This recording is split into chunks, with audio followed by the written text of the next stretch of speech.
Allô tout le monde. Alors aujourd'hui c'est le premier en fait. Est-ce que c'est le premier ou le deuxième? En fait c'est le deuxième jour du mois d'Histoire des Noirs. Je suis officiellement de retour sur ma chaîne. Alors je le dis à chaque fois, mais je reviens pas. Je ne reviens pas, mais parce que vous savez que je suis de retour à l'école. Je suis très occupée, je travaille, donc c'est ça. Alors aujourd'hui je vous le dis, je suis de retour et je vais mettre des vidéos à chaque dimanche. J'essaie de parler, d'avoir d'autres sujets et j'ai fait mes recherches. Là je suis vraiment prête à être de retour sur ma chaîne. Aujourd'hui, comme vous le savez, en fait, pour ce mois-ci, comme vous le savez, c'est le mois d'Histoire des Noirs, même si c'est pas un mois que je fête, parce que moi, je dis tous les jours, j'apprends un peu plus sur l'histoire des Noirs et je n'attends pas un moment spécifique d'essayer d'apprendre et de comprendre, mais quand même, aujourd'hui, je vais vous présenter deux livres. Alors, deux livres que j'ai lus, que j'ai adorés.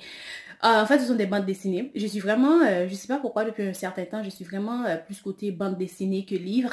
Et ces bandes dessinées-là, je les ai adorées. Si vous cherchez une lecture simple, facile à faire pour le mois d'Histoire des Noirs et pour rire, bien sûr, pour essayer d'apprendre un peu plus sur l'histoire des Noirs, alors je vous conseille ces deux livres. Ils sont dans ma bibliothèque en arrière. Je vais juste faire une petite recherche vite, puis après, je reviens avec les livres, ok? Bye bye! Et en fait, les bandes dessinées, je vous l'avais dit. Alors, le premier que je vous présente, c'est un de mes préférés. C'est Le Commissaire Kwame, Un si joli jardin. Alors, je vais vous le montrer ici. Et c'est de Marguerite Aboué et de Donatien Marie. Marguerite Aboué est devenue une de mes auteurs préférées parce qu'elle a écrit une série de BD que j'adore. C'est Aya de Yopougon. Alors, si vous n'avez pas eu la chance de mettre votre main sur une copie de Aya Yopougon, mais regardez, vous pouvez toujours aller sur YouTube parce qu'il y a une bande dessinée d'Aya Yopougon. Alors, je pense qu'il y a 4 tomes. Alors, non, 6 tomes, pardon. Alors, gâtez-vous, ça vaut vraiment la peine. Ce que j'aime avec Le Commissaire Kwame, c'est qu'elle arrive à mettre des sujets tabous, des sujets quand même assez importants dans une société, mais elle nous fait rire. En lisant le livre, on en rit, mais après avoir lu le livre, on réfléchit, on est comme, wow, ok, il y avait du sérieux dedans quand même, parce que c'était pas juste une bande dessinée pour nous faire rire, on apprend en lisant ces bandes dessinées. Alors c'est ça, c'est Le Commissaire Kwame, vraiment drôle, vraiment qui nous fait réfléchir aussi. Et alors j'ai adoré. Alors si vous cherchez une lecture facile en fait pour le mois de l'Histoire des Noirs, alors essayez de rentrer, de connaître Marguerite Aboué, de faire connaissance avec elle.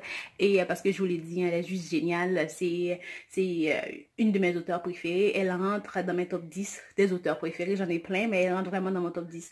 Et donc c'est ça. Alors je pense que ça c'était le tome 1.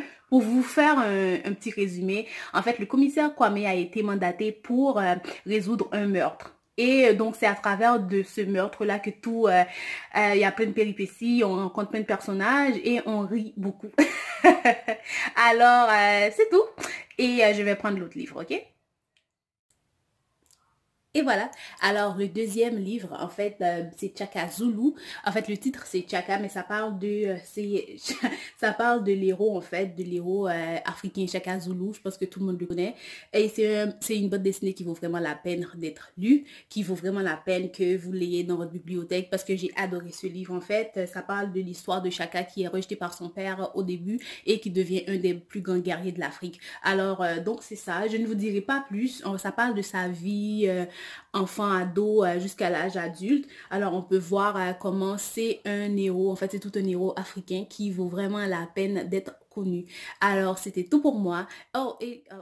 Alors, c'était tout pour moi. J'espère que vous avez aimé. J'espère que ce sont des BD que vous achèterez dans un futur proche.